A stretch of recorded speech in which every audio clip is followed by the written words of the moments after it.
Assalamualaikum warahmatullahi wabarakatuh. Perkenalkan, saya Anissa Adityarini, peserta Latsar CPNS Kabupaten Sumba Barat tahun 2021, angkatan 63 kelompok 4. Pada kesempatan kali ini kita akan membahas materi tentang identifikasi jabatan, tugas fungsi unit kerja, dan inovasi ASN inspiratif. Materi kali ini saya dibimbing oleh Bapak Haji Syarif Lutfi SE MSI. Siapakah ASN inspiratif tersebut?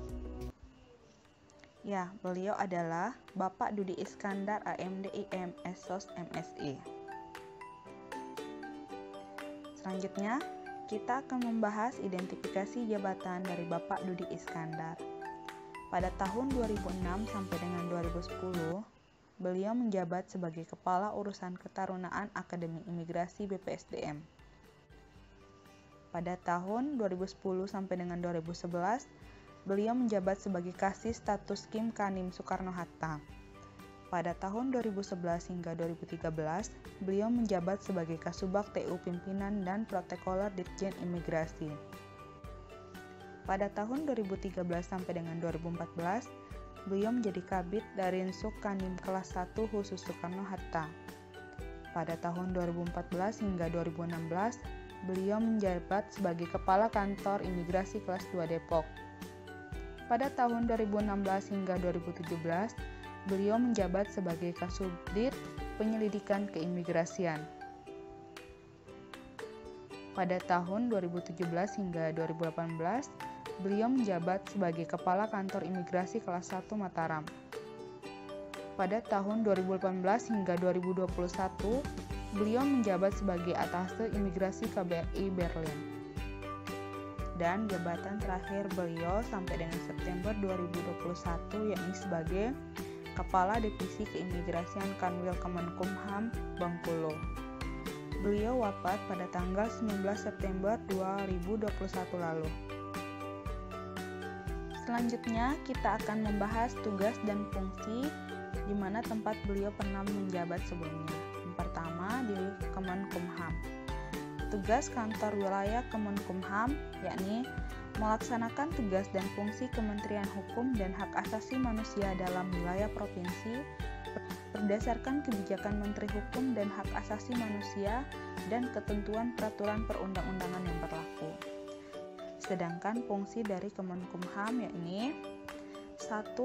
Pengkoordinasian perencanaan, pengendalian program dan pelaporan. Yang kedua, pelaksanaan pelayanan di bidang administrasi hukum, hak kekayaan intelektual, dan pemberian informasi hukum.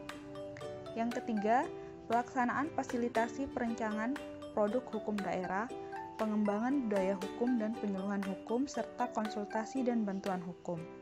Yang keempat, pengkoordinasian pelaksanaan operasional unit pelaksana teknis di lingkungan Kementerian Hukum dan Hak Asasi Manusia di bidang keimigrasian dan pemasyarakatan. Yang kelima, penguatan pelayanan hak asasi manusia dalam rangka mewujudkan penghormatan, pemenuhan, pemajuan, perlindungan, dan penegakan hak asasi manusia. Dan yang terakhir, pelaksanaan administrasi di lingkungan kantor wilayah. Bapak Dodi Iskandar juga pernah bekerja di kantor keimigrasian, di mana tugas dari divisi keimigrasian yakni divisi keimigrasian membantu kepala kantor wilayah melaksanakan sebagian tugas kantor wilayah di bidang keimigrasian berdasarkan kebijakan yang ditetapkan oleh Direktur Jenderal Imigrasi. Fungsi dari divisi keimigrasian itu sendiri yakni 1. Perencanaan, pelaksanaan, pengendalian dan pengamanan teknis operasional di bidang keimigrasian. Yang kedua, pengaturan, bimbingan dan pengamanan teknis pelaksanaan tugas di bidang lalu lintas keimigrasian, izin tinggal dan status keimigrasian. Yang ketiga, pengaturan, bimbingan dan pengamanan teknis pelaksanaan tugas di bidang penindakan keimigrasian dan rumah detensi imigrasi. Yang keempat, pengaturan, bimbingan, dan pengamanan teknis pelaksanaan tugas di bidang sistem informasi keimigrasian. Yang kelima, pengaturan, bimbingan, dan pengamanan teknis pelaksanaan tugas di bidang intelijen keimigrasian dan tempat pemeriksaan imigrasi. Selanjutnya, kita akan membahas inovasi apa saja yang telah dilakukan oleh Bapak Dudi Iskandar. Adapun inovasi tersebut yakni yang pertama, pelayanan paspor ramah HAM tahun 2018 dan menjadi role model nasional. Kemudian yang kedua, Sekretariat Timpora atau Tim Pengawasan Orang Asing tahun 2015. Dan hal ini menjadi role model kantor imigrasi se-Indonesia.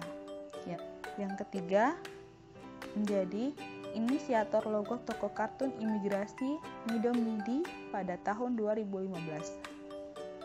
Yang keempat, membuat sistem antrian berbasis foto pada tahun 2016.